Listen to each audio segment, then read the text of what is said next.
கருவேப்பிலை குழம்பு செய்யலாமா? ஒரு கடாயில் கொஞ்சமாக எண்ணெய் விட்டு ஜீரகம், மிளகு, கொஞ்சோண்டு வெந்தயம், ஒரு கைப்பிடி பூண்டு, 2 கைப்பிடி கருவேப்பிலை இது எல்லாத்தையும் சேர்த்து நல்லா வதக்கிக்கலாம். அதுக்கப்புறம் அதை ஆற வச்சு ஒரு மிக்ஸி ஜாரில் கொஞ்சமாக தேங்காய் துருவல் அண்ட் வதக்கின பூண்டு, கருவேப்பிலை இது எல்லாத்தையும் போட்டு ஒரு பேஸ்ட்டாக அரைச்சிக்கலாம்.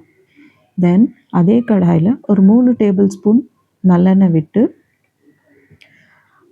கடுகு, ஒரு 2-3 பல்லு பூண்டு தட்டி போட்டுக்கிட்டு, வெங்காயம், தக்காளி, கருவேப்பிலை இதெல்லாம் போட்டு நல்லா வதக்கிட்டு அண்ட் அதில் அரைச்சி வச்ச இந்த பேஸ்ட்டையும் போட்டு நல்லா வதக்கிக்கணும்.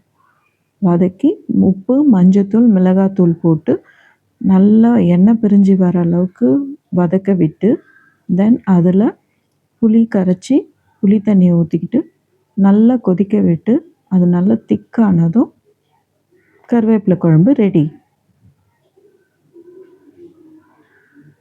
இது ரொம்ப ஈஸி அண்ட் ஹெல்த்தியானதும் கூட. கருவேப்பிலை உடம்புக்கு ரொம்ப நல்லது. பூண்டு சேர்க்குறோம், மிளகு, ஜீரகம், வெந்தயம் இது எல்லாமே சேர்க்குறதுனால இது ரொம்பவும் ஹெல்த்தி. தேங்க்யூ.